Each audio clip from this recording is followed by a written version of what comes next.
Joining us now to dig a little deeper, Senate Budget Committee member, Kansas Senator Roger Marshall. Senator, it's great to have you on the program. Thank you for joining us today. As we're watching all of this unfold across the country, we heard from the president a little bit earlier, many saying it's just a little too late.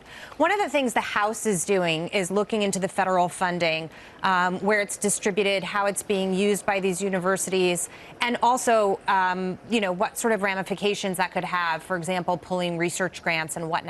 What is the Senate doing right now to deal with this issue?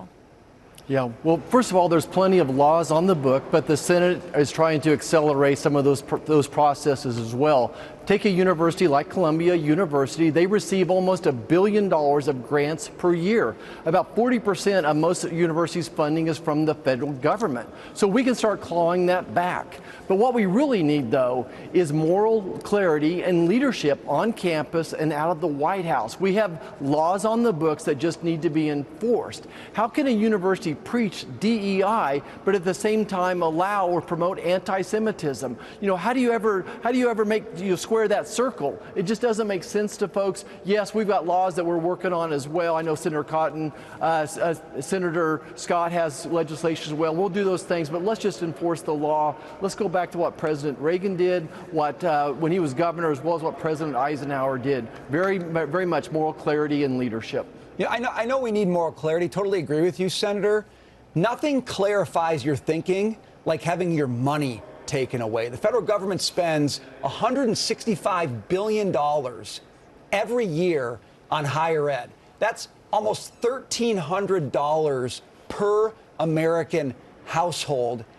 If that doesn't change, sir, if we don't get that number way down, how can we expect anything on these campuses to change when the same people who are there now are going to keep getting all the same paychecks from taxpayers?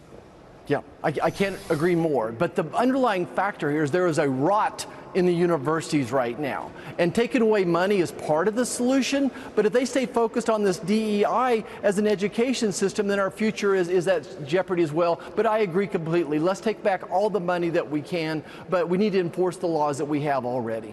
Senator, it's interesting. The White House wants to welcome Palestinian refugees under a program that has seen them fly in about 400,000 migrants across the world into this country as well. But you have other Arab nations like Egypt blocking their borders. Should we be doing this? Of course not. There's no way that we can properly vet these people.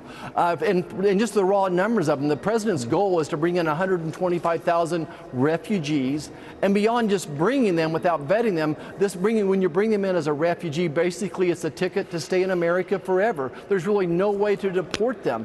So this is a horrible situation. Again, none of Saudi Arabia won't take them. Egypt won't take them. These are people that are yelling death to America. These are people that believe in the end of America as we know it. Why would we ever bring them into our culture?